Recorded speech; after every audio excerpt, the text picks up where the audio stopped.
the music for weddings, and I did over 300 weddings at the time. So that's how I paid for my college, and stuff that I did. I obviously didn't have a lot of money, so I would take books, our books that we need to use to study. I will borrow my friends' books, and then I would go to the photocopier and I would photocopy the books and put it in a binder, and I still have it here, believe it or not. Wow. I saw that you were also in the military. Were you required to be in the military, or was it a volunteer sign up? Yeah. No, at the time we were conscripted, I think is the English word for it. So we we didn't have a choice. We had to go. So. And this was after you graduated from college? Yes. Yeah. So I was you had the choice. You could go right after school, or you can go after you finish college. And I decided to go to school first because I was already going at it, and then I went afterwards. Yeah. Tell us about your military life. How many years did you have to serve?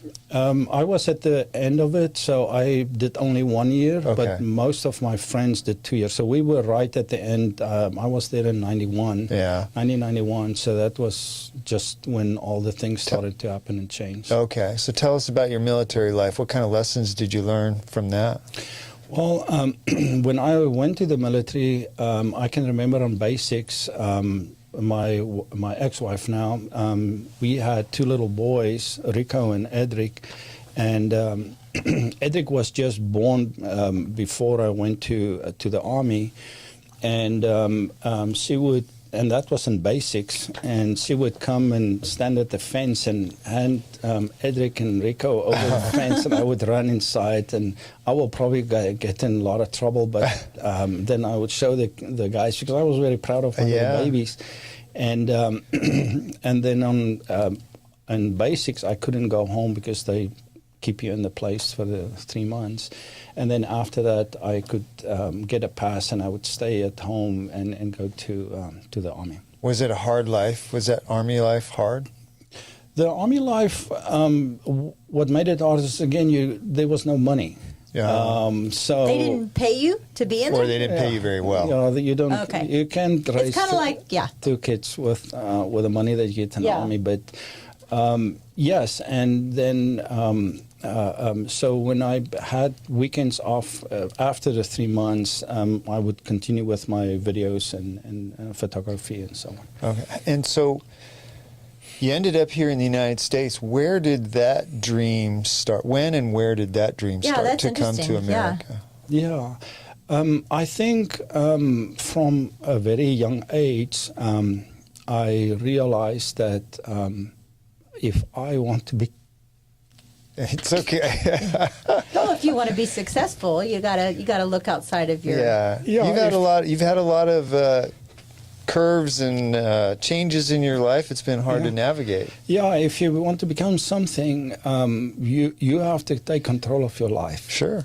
I read that when you came here, you sold everything. You moved to the U.S. at 34 years of age. You had 10 suitcases and 4 kids, ages 1.5 to 10 years old, and all you had was $7,000 in your pocket. And so your ex-wife did not come with you. No, she did. Yeah, she did. She did. She came to the United States. She came with me, and she lives just south of Austin. But I think I've always realized that I have to make things happen for myself, because if I wait for other people or wait for things to just happen, it's just not going to happen. So from very young, I realized that I need to study. I need to, because that is, in my opinion, the key out of poverty is to study and learn, because that is something nobody can take away from you. Oh, well, that's true. Yes, that's true. You can take your money away, you can take your everything that you own away, but there's something that nobody can take away. The knowledge that you've built in and the skills that you have, nobody can ever take that away Nobody from can you. take that away. So over years, you can take me and put me whatever you want. I will the next day keep going, because there is something they just can't take away. There's no quit in you for sure. What I want to know is, how did you land in Austin? Of all the places in the United States, this is where you landed. So was Austin just kind of on your radar already, or did you land somewhere else? And you see, that's again, you have to have a dream, and I always wanted to work for myself, and I always wanted to be in control of my own life and where I'm going and what I want to do. And part of that is and that's where the freedom comes from too. And so when I looked at the whole of USA in 98 around, I was looking and see where would I want to go. And the reason why I picked Texas was from Austin, and at that point I didn't even know what Austin was. I was starting to apply for jobs, and I found out about Austin, and so I realized Austin, Houston, Dallas, and and San Antonio is. Austin is within 300 miles of 4 of the biggest cities in the U.S. Oh, yeah. So from a business point of view, if you have to pick where you want to be, that's smart. Austin is the place. So back in that time, I realized that, and then I came to the U.S. and I stayed with a friend of mine up in New York, and I was looking for somebody to help me a job and to see if I can do it. So I was here for the 2-month vacation. That was when the Aggies, the bonfire fell. So I was in a hotel in Houston when it happened.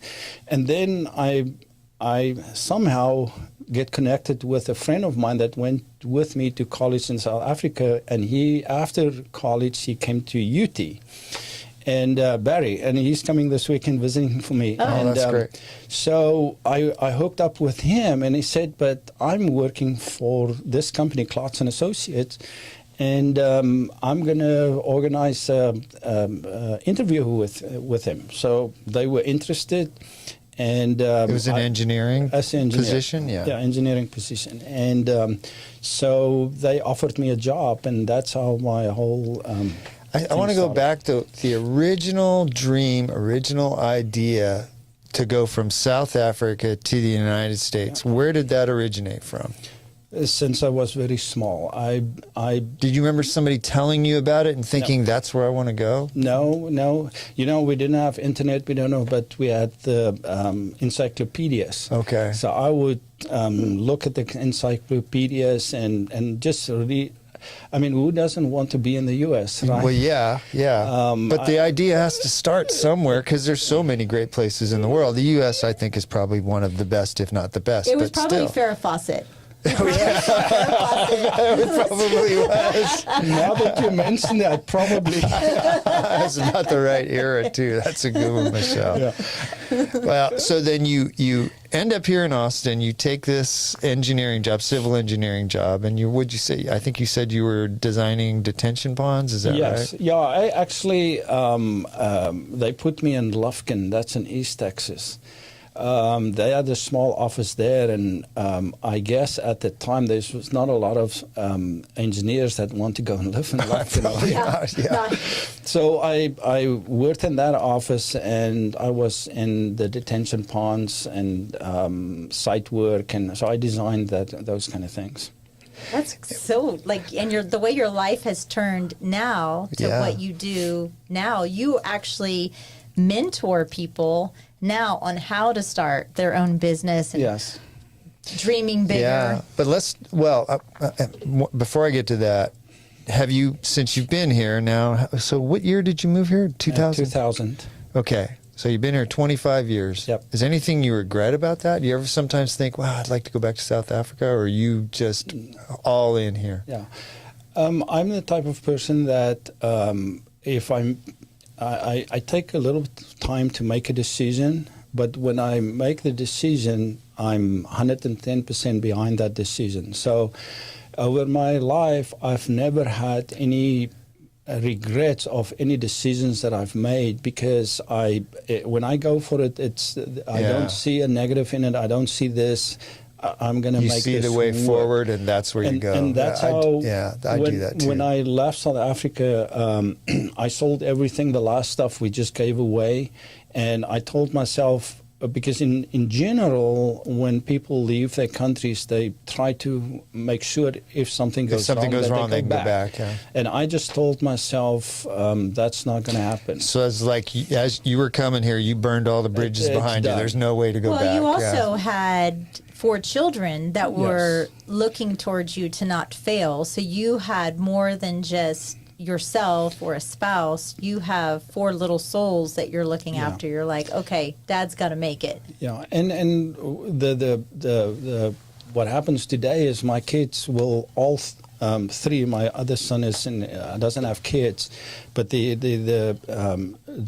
2 boys and the girl, they will tell me often, thank me for bringing them to the U.S. Oh, that's cool. And that's like, man, I made the right decision back in the day to give my kids an opportunity that they never would have had if we stayed where we were. Well, That's one great. actually serves in the military Yes. too, right? He now serves this country. Exactly. And he was born in He was- South Africa? Yeah, he was born in South Africa, and he decided by himself he wants to go to the military. So he was actually just left this morning back to base, and he was in Iraq for the last geez. 9 months, and he just got back. And what I come mad at him is because obviously I'm very concerned about my son, and he never told me while he was there that there was attacks on the base that he was. And I mean, I don't even know if I can say these things, but he told me of attacks and stuff that we don't know and that I didn't know. Yeah. And he just didn't want to tell me. Well, yeah, he's not wanting Dad to worry. I didn't even know we still had troops over there. This is in Yeah. Iraq?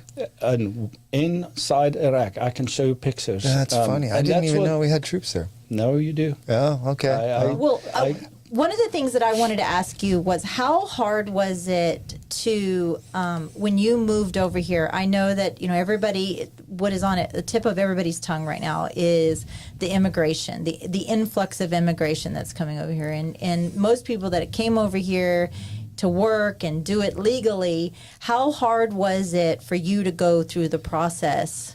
For you to get your citizenship, for your children to get You're your an American citizen now? Yes. Yeah. A dual citizen, right? Do you have a No. dual citizen? Oh, no, so I did not even try to be a dual citizen because this is what I want to be, and I will die in Austin, by the way. Yes, it was very difficult. I can tell you something simple that happened during my divorce. Because for us that been through a divorce, it's a shitty time. Right? Yeah, it is. It's rough. Your mind is over there. I don't know if we're going to talk about me raising my 4 children by myself, but it was just me and my 4 children. I had nobody helping me, or really nobody, because we were here just for 4 years. But I got a couple of tickets, speeding tickets in that time, like 4. I mean, it was 5, a whole bunch of them. You got a lead foot. Yeah, but one of them is the chains on the trailer was not right, and that was in Wilcox County. And in 2010, that was like 4 years later, I was driving in Georgetown, Williamson County. yeah, good old Williamson County. Good old, and I was driving right over I-35, and my dad came and visited us, so he's in the car with me, and Marika was in the car, and I saw the cop. And he pulled me over. I thought, okay, I did something wrong. I pulled over. And then I saw a second set of lights coming in. And I've watched enough TV at the time to say, oh, what did I do? Because there's a second cop coming. And they didn't want to tell me anything. They locked me up, put me in the back of the car, take me to jail. And then I treat me like a criminal, right? Yeah. And they didn't. They call it a personal bond. I had to pay like $1,000 to get out of jail. Plus, I had to pay all the tickets and stuff. And there was a guy that's with me in jail. that had he had drugs on him, he could get out without paying anything. So I was kind of mad and everything, but Heather came, she paid it, and I left. But why tell you the story?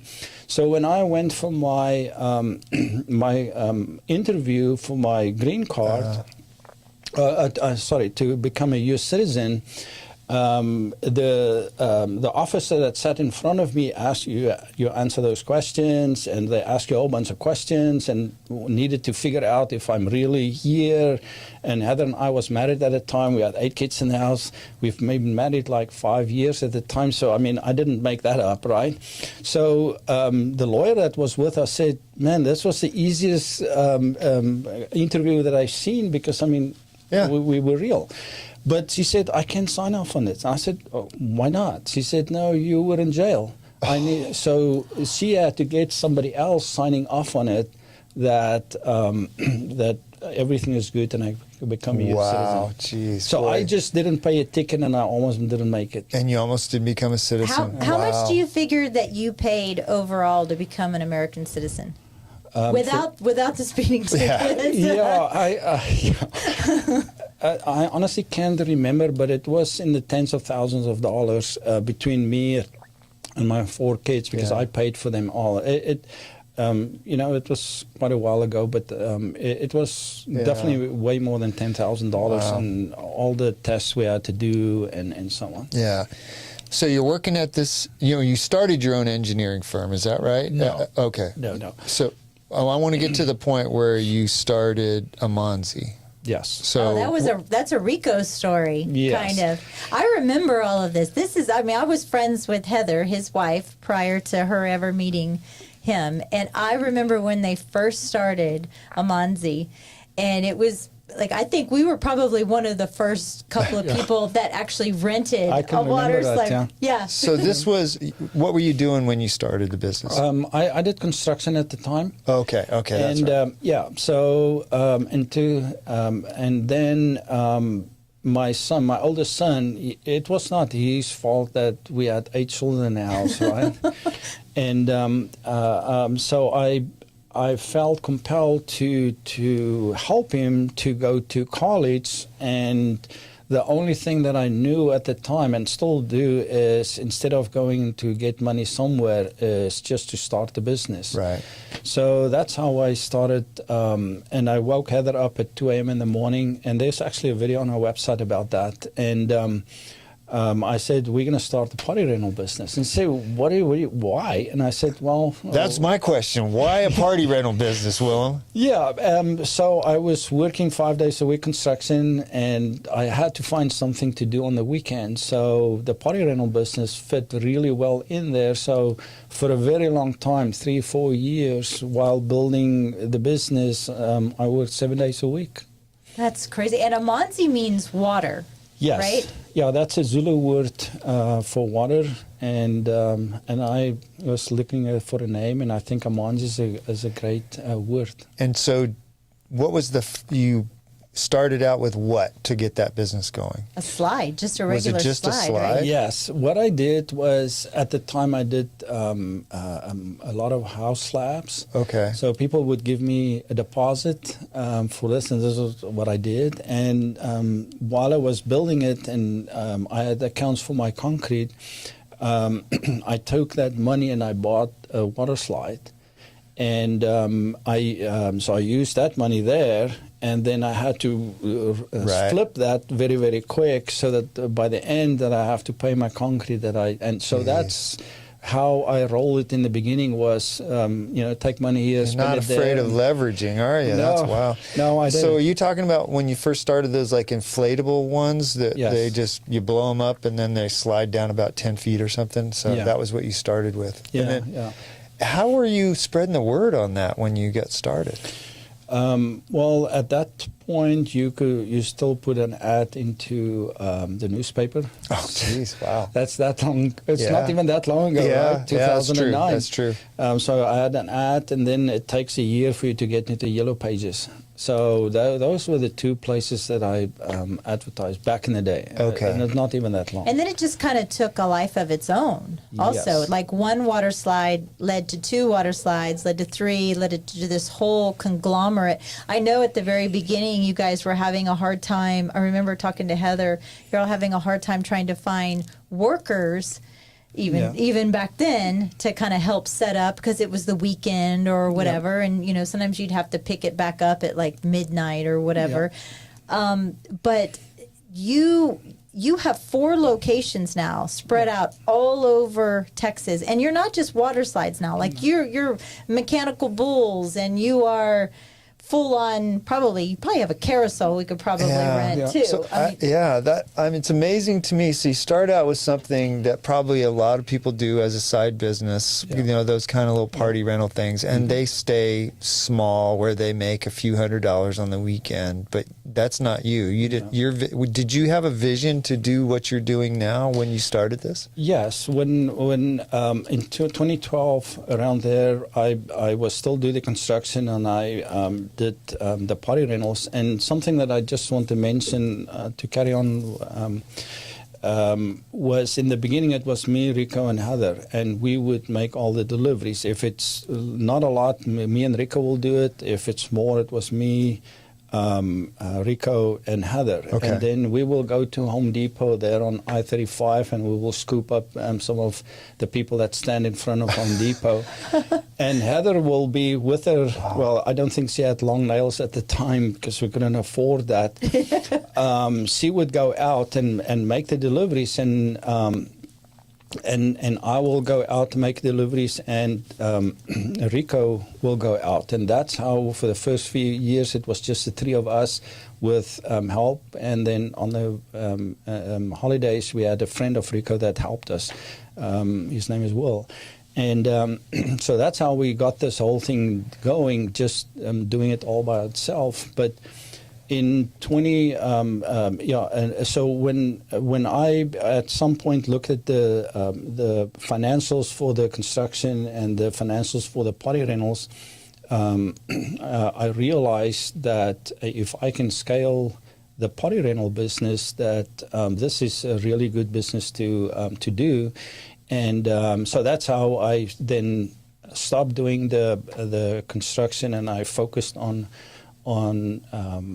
the party rentals. And you have so many cool toys too. And is there like I remember a couple of years ago you were going to a convention, like I think it was in Vegas, but you're kind of like the pioneer now, like when you're going to Vegas, like do these manufacturers of some of these like mechanical bulls or whatever, some of these interactive toys, are they coming to you guys and saying, hey, what are your customers? What are you wanting to see? Or are you like, have you been able to, I guess, help design some of these things? Or because you guys came up with something. I can't remember what it was. Was it the bull that you guys came up with at the UT? I can't remember. We did a lot of custom stuff. I'm very well known in our community in this industry, and I know all the manufacturers. They all know me.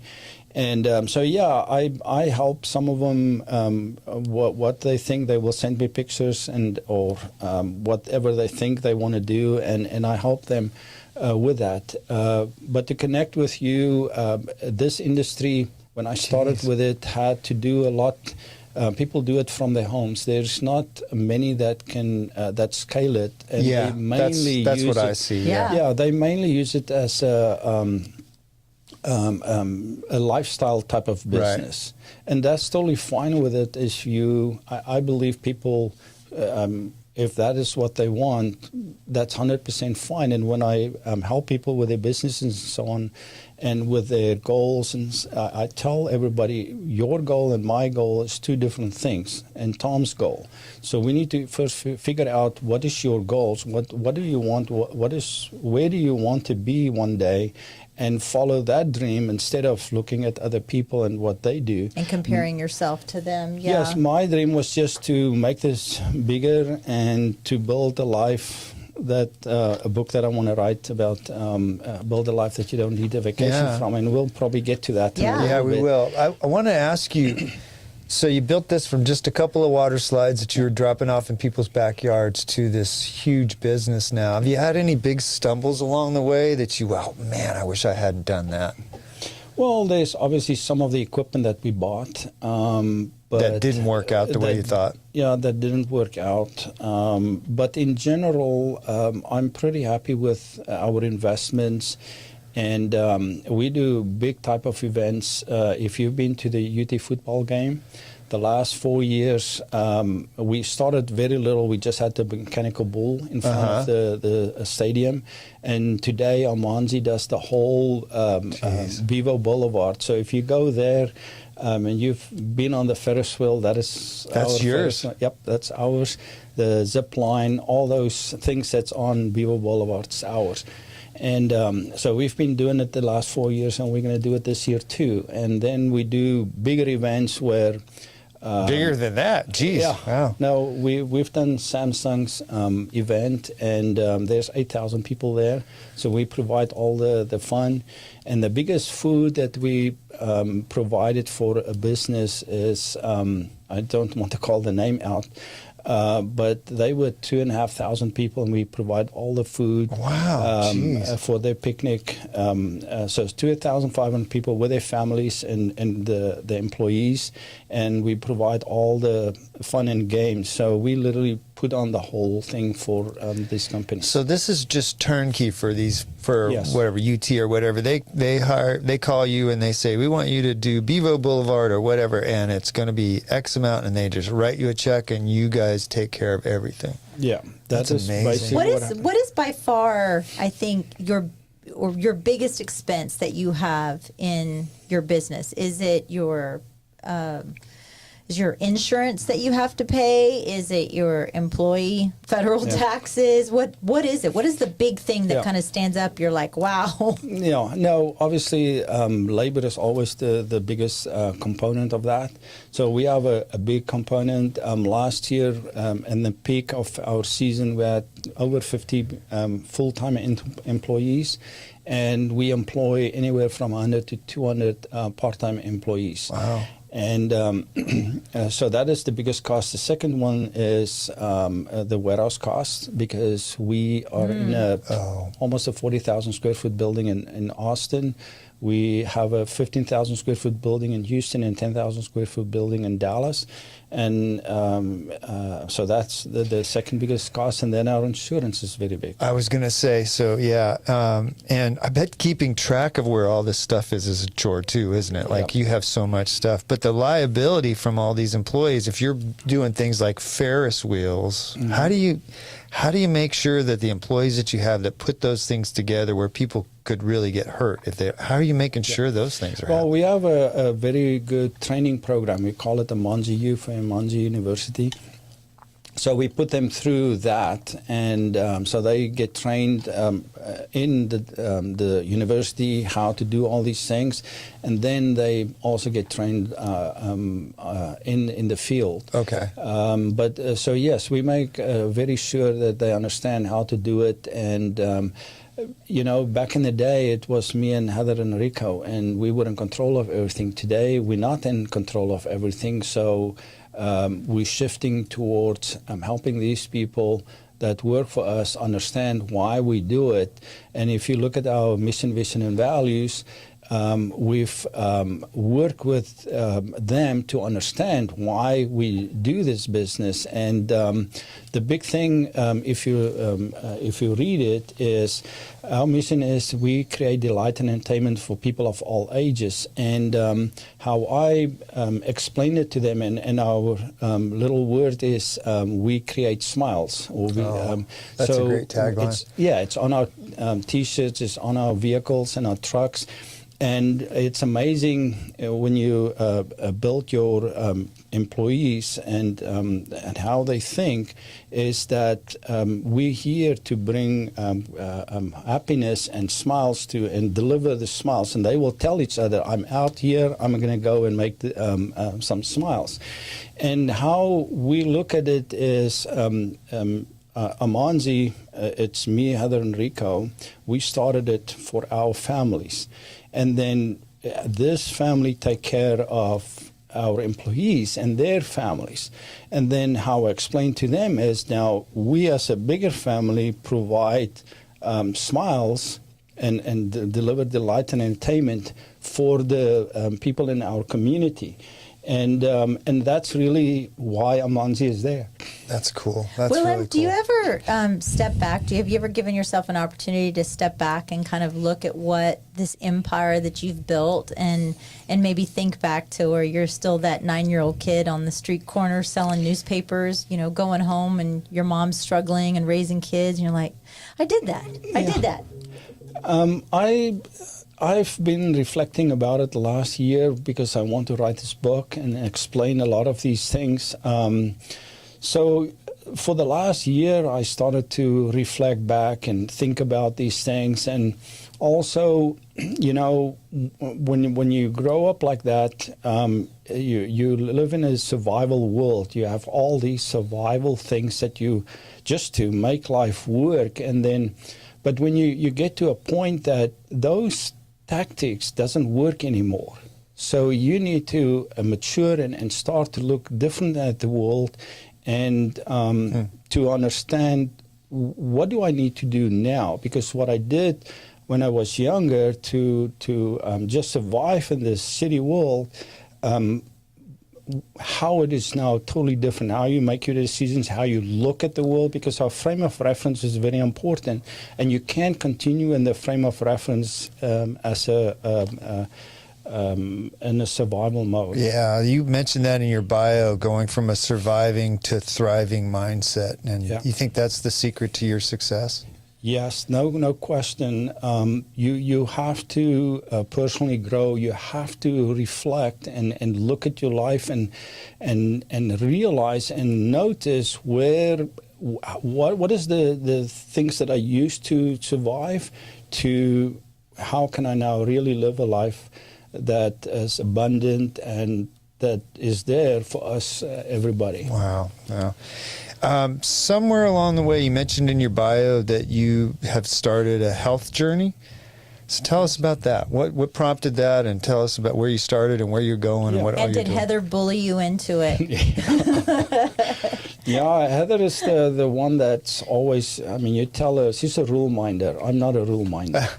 So that was kind of a very, I don't want to say difficult, but something that Heather you had to get used to, because I'm going to a little bit to the side, but we went to Europe and I rent a car because I want to drive everywhere. Yeah. I don't want to wait for a bus and a train and so on. So, and then she would study and say, but they say by 6 o'clock you need to do this and that. And I said, bullshit, I'm just driving. So she's a rule minder. But one of my life goals has always been to be healthy, because in the beginning you don't understand it so well, but when you start to get 56 years old, you understand that your wealth is your health. Mm-hmm. And so that was always a big goal, a life goal of mine. And up to my early 50s, I did really well on that, and I was obviously still doing, picking up the stuff and making it deliver, because it's heavy stuff, and I worked with it 20-year-olds, and this old man has to just do it. But then I started to do less and less of that, and what happened is I got bigger and bigger, and sat more in the office and wasn't very active. So when I saw the scale at 240 pounds and I'm 5'10", I said, dude, you need to make a difference. There's something that's not going well. And the first thing that people would tell me, you need to use the Ozempic. And I said, no, this is South African. I don't use that shit. I will do the difficult thing, and that is changing my lifestyle, because I knew even if you use Ozempic, eventually you have to change your lifestyle, and it doesn't work. Right, that's right. And I studied it, obviously, and I said, nope, that's not going to be for me. And so I started with this journey of getting back into shape. And so me and Heather would work together, and we were running. And because of my background as a cyclist in my younger years, I was a pretty good cyclist. I struggled to run because the muscles are different. Yeah. So when we were in Europe now, I started to run with Heather, and my legs was actually good. And when we were in Venice, we were there for 3 weeks. I could only run. When we were in Rome for 3 weeks, I bought a bike and I was cycling there. Didn't y'all run like the Yeah. Paris? Y'all ran in Paris, Yeah, right? Was we- it like New Year's Day or Christmas Day or something like Yeah, that? we What was- run the Rome. We ran around the Colosseum. Oh, the Coliseum. Oh, That's that's right. cool. That's right. Yeah, so that's where I started. So I was 240 pounds in July of last year, August. And by December, I was down to 200 pounds. Man, that's great. Yeah. And so you're doing that with exercise. What else are you doing to make that change? Very simple. I obviously read a lot about it, and sugar come up every single time. So I stopped eating sugar. My coffee was terrible, and it's still terrible. Yeah, I know. Yeah, I drink it with milk and sugar, and now I drink black coffee. And after 6-7 months, I still struggle, but every day I drink my coffee black. So I dumped the sugar. Don't eat any sugar. Okay. And then the second thing is processed foods. So we stopped eating processed foods. We used to go eat out every day. Mm-hmm. So Heather buy no food that she says it's on the outside of On the aisle. outside of the store. Yep. That's the way I didn't to go. know that, but she told me that. So she's making us better food. So our food choices are a lot better. And I've never had a problem with alcohol, so that was a good one that's to a good just cut that one out. So those are basically the two things, plus the alcohol that I know is an easy distraction. Yeah. But it's never been for me. We were always just on occasion drinkers. A glass of wine, or something. something like that. So that was not tough. But that's what I did, and I'm continue doing that. And so, you have a goal to run a marathon in under 4 hours? Yeah. Have you picked a race out, or is that Yes. yeah? Yeah. We're gonna. So Heather was signing us up for all this stuff, and so when we came back from Europe, the Austin Marathon was there. So she signed us up for the 5K. So that's my first race that I ran, 5K. I did it in 27 minutes and something. That's not bad. 59. I mean, I didn't know. I just did my best. Yeah. But my engine is big because of the cycling. So I was running in zone 4 for like 2 minutes less of the whole distance. Oh, jeez. Wow. Yeah. So that means his heart rate is really, really high. That's zone 4 is high. Yeah. Now, for the people that know, it's going to know, I feed all my stuff into ChatGPT. Okay. So all my data gets in there, and it helps me to. Have you ever used Strava? No, I use Strava. Okay, all right, Strava. And so then when we're done with the race, Heather said, okay, because they say you can sign up for cheaper the next year, and she wanted to sign up for the half marathon. And true to who I am, I said, "Man, that's not going to be a challenge. We need to make a challenge." Right?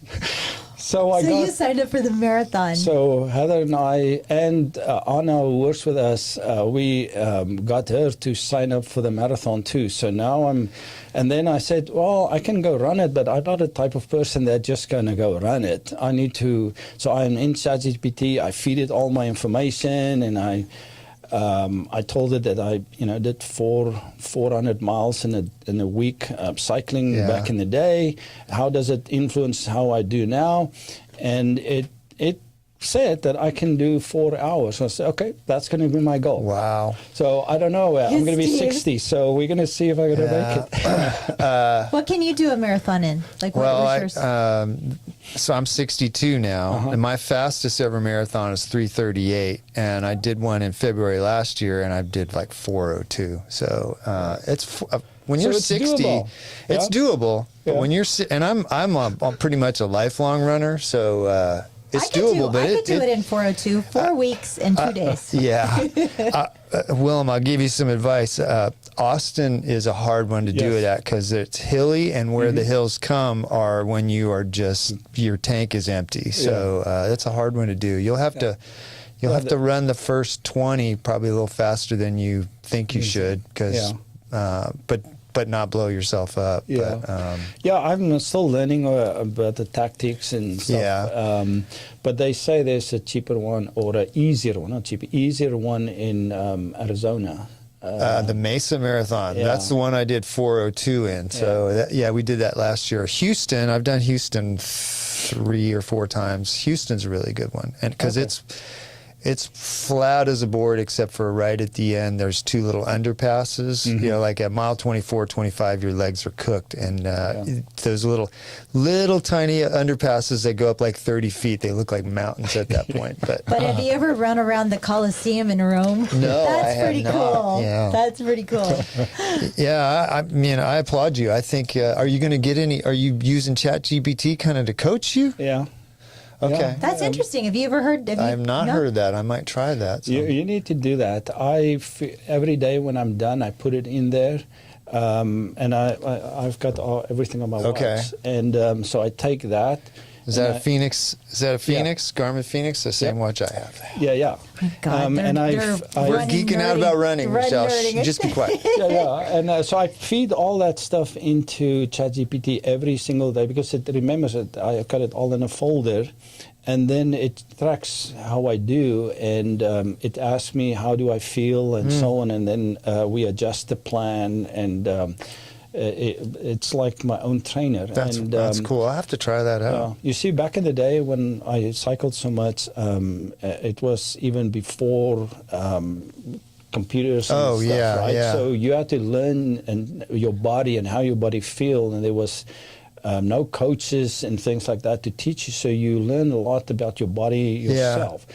So what I do now is, because I do know my body, is I just use these data to help me to become faster and better very quick. So I check all my my data and how it gives you those graphs, and so you stay in that you don't overtrain and undertrain, because I've overtrained when I was younger. Yeah, that's a terrible place to be. It's a fine balance finding the because you can undertrain where you're not getting any results because you're just going out and doing what we call junk miles. You're just like, well, I ran 9 miles, but you ran like your heart rate barely got up, or you can just go kill yourself and then your body breaks down. But there's actually a trend right now where you were talking about like smartwatches and stuff.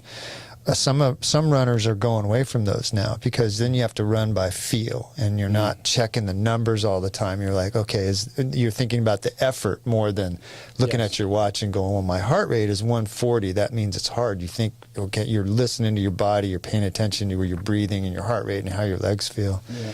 So, Michelle just fell asleep. That's just fascinating. I was going over my rapid fire questions, but that's pretty fascinating. I want to hear from you, Willem, how your 4-hour marathon goes. So, I would like to do it closer to 3:45 if I can, because then you can qualify for Boston. For Boston, I know. That was my goal at Mesa, and I was on track until mile 22, and then the wheels came off. That's marathoning. That's you have to have a goal, right? You have to shoot for something. If you shoot for the easy one, then you're going to make it. Yeah, that's right. So you have to pick something that you think is going to be above your... It's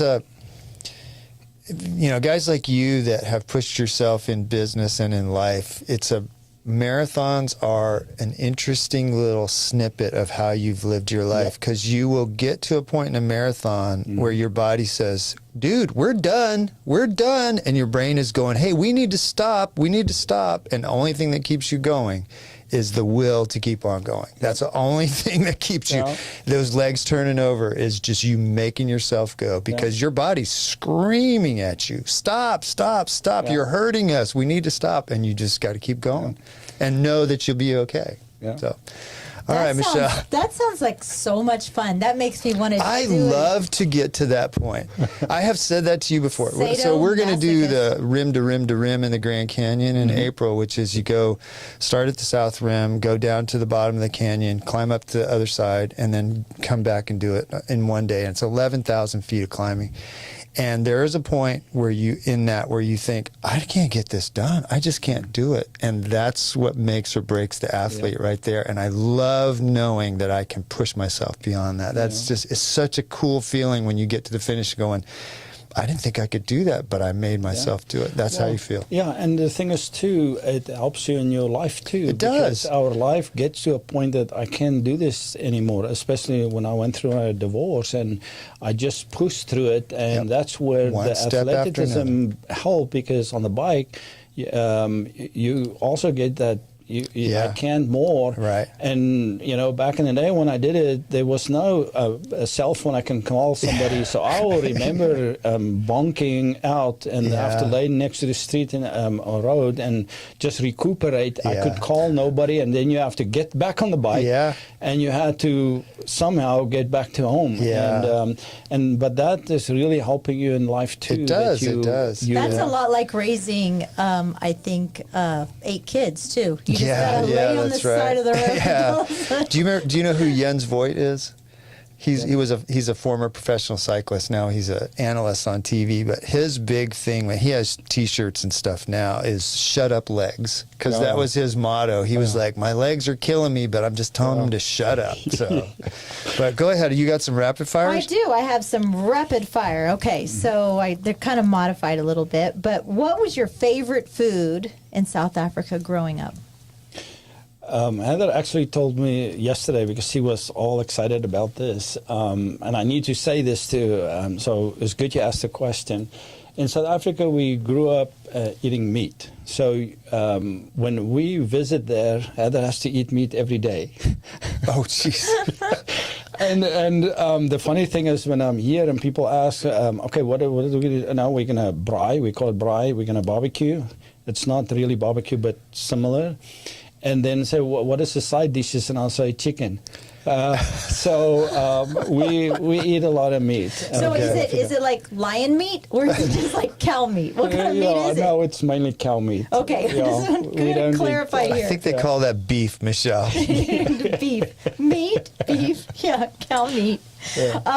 What is your favorite product that you guys rent out? What's the most fun that you have on? Yeah, I think the Ferris wheel is very very good. I like it.